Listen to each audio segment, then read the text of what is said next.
What is your favorite? And that's why we had to put this sign up story. I live in Vancouver, where the incident happened, where the sea lion grabbed that girl and dragged her underwater and the grandpa had to save her. In the area where that happened there's a sign that says no feeding the sea lions, as a visual depiction. Haven't been back in a while, but I'm pretty sure it's still there. Yes, I noticed the signs appeared there shortly afterward. I'm from Richmond. Correct me if I'm wrong, but I'm pretty sure I've seen this on a YouTube video. At the college I went to, there was a sign on the men's bathroom in one building that said please don't use your feet to flush the toilets because some dude drop-kicked a toilet in an attempt to flush it. I've never laughed so hard reading a sign in my life. My old workplace put signs in each stall saying please don't kick me with weird clip art of a crying toilet. I never understood what they meant by kicking the toilets, or why it happened enough that a sign had to be put up, until now. We've got a huge sign in our campus that says beware of geese. I've never seen a goose in the area before, but I've also never seen any people set a foot there. When I asked my art professors what it is about, she said they put it there because kids used to skip classes and drink, smoke there. I guess it worked. Near my old city, there was a street sign that roughly said, when translated, "Don't cross here, you could die." Eventually, it became "Don't cross here, someone already died." Saw a sign like that near a waterfall on our honeymoon. It said something to the effect of, 15 people have died here after leaving the path and falling on the slippery rocks. Definitely got my attention. It really shines brightest when the number has been crossed out and replaced by hand. I was going to ask if the numbers in the sign were able to be flipped with each new death. The other day a woman was standing in the middle of a shooting range. I think some new signs will be made. Jesus, what the hell was the range safety doing? Ready on the right? Right is ready. Ready on the left. Left is tanning. People massively bringing dogs to the park, despite of a big no dogs sign. The locals say the sign is too high, and dogs cannot see it, but dogs actually can look up, so they should know better. My dog only speaks Spanish. On accident, Doro taught me that all animals speak Spanish. Except monkeys. They are incapable of learning a single word of Spanish. We had to place a no hanging around outside sign up because the teenagers did not know what no loitering meant. I work in private security. I once upon a time had to ask a group of people hanging out in a hospital parking garage to leave. They asked why. I said we had a policy of no loitering in the garage due to some issues we had been having with break-ins. Their response was, "We ain't loitering, we just waiting around." I had a friend in high school who thought loitering was just another word for littering.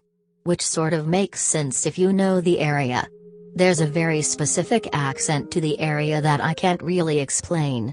The words high tide is a good example though. It's pronounced hoyer toyide. Like the center sound is a British pay attention O instead of a hard I. So litter to loiter isn't as big a stretch as you'd think. He'd lived there all his life and I was from off, so I got to explain the difference. Weird day. I wasn't there long enough to get the story, but years ago I worked at a temp job and this sign was up in the kitchen. The stories we write for ourselves are probably more entertaining anyway. Haha, reminds me of when I was 5, decided it sucked to butter bread after toasting cause the butter is hard and doesn't spread well.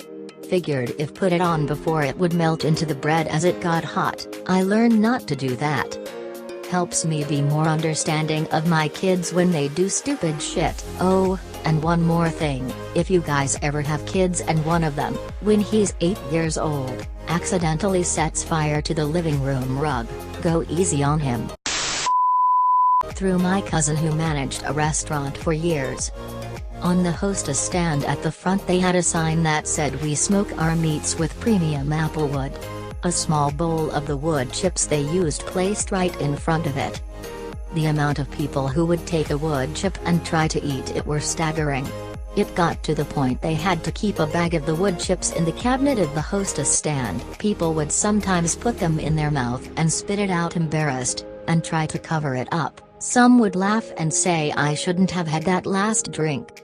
Others would turn around, double down, and try to give the saliva-covered chip to the hostess, then complain that these mints are disgusting. So there is now another sign beside the bowl that says wood chips do not eat in red letters.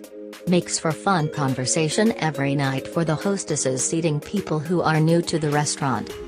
Unfortunately, they still need to keep an extra bag of wood chips in the stand, and people still think they look like a great after-dinner snack. Now when the double-downers complain, the hostess just points to the sign and laughs. People never cease to amaze. Why don't they just stop putting the wood chips out front? To deter would-be burglars, everyone in the neighborhood put up "Beware of the dog" signs. Yet, not one person had a dog, only cats. I used to work for police, and it is amazing how effective dogs are at deterring crime, or even getting the bad guy to cooperate. There was a canine handler in our detachment. He was telling a story of how they were pursuing a guy once, and he suddenly ran into a house and hid in this enormous attic that was just filled with furniture and stuff everywhere. Officer just had to say, "Get the dogs in here." And the dude surrendered himself immediately. One day I noticed that they had drained, cleaned, and refilled the pool at my apartment complex.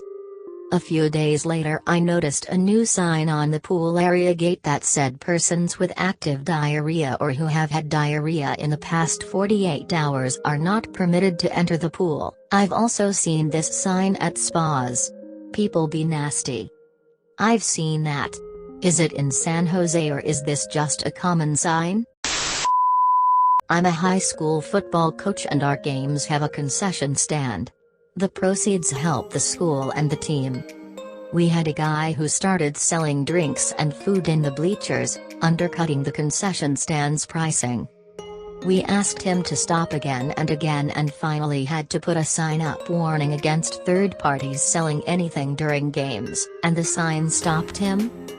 Not so much the sign itself, but the sign eliminates the "oh I didn't know that" arguments and take a lot of heat off of police, security should they need to eject the third-party seller from the premises, as they are now breaking a clearly marked rule. Local park has a sign telling pet owners to pick up their pet's feces in several languages. Place was shut down at one point and a tree was taken down because there was so much poop. They now have a police officer patrolling the place. My husband and I moved into our first home. It was a completely renovated, amazingly cool house. We knew the previous owner flipped it and it was a bona fide bachelor pad, leather bar, pinball machine, blue underlighting in the kitchens, bathroom, hot tub, the whole 9 yards. A few weeks after moving in we noticed people kept stopping by the house asking for Alex. We told them he didn't live here anymore and they always would ask if we had his new address. They were nice enough, but it was starting to get annoying. One Tuesday evening around 11 o'clock we were falling asleep on the couch and all of a sudden some guy strung out appeared in our living room. He opened the sliding door right next to us and walked in asking for Alex. My husband stood up and was like, "WTF, Alex doesn't live here anymore, tell all your friends," and the guy left. We learned the next day from our neighbors that Alex was the local drug kingpin in the area and frequently had his unsavory clientele over to pick up product here at all hours of the day, night. That weekend we put up a sign that said "Alex doesn't live here," went out and got a massive Rottweiler. We named him Alex,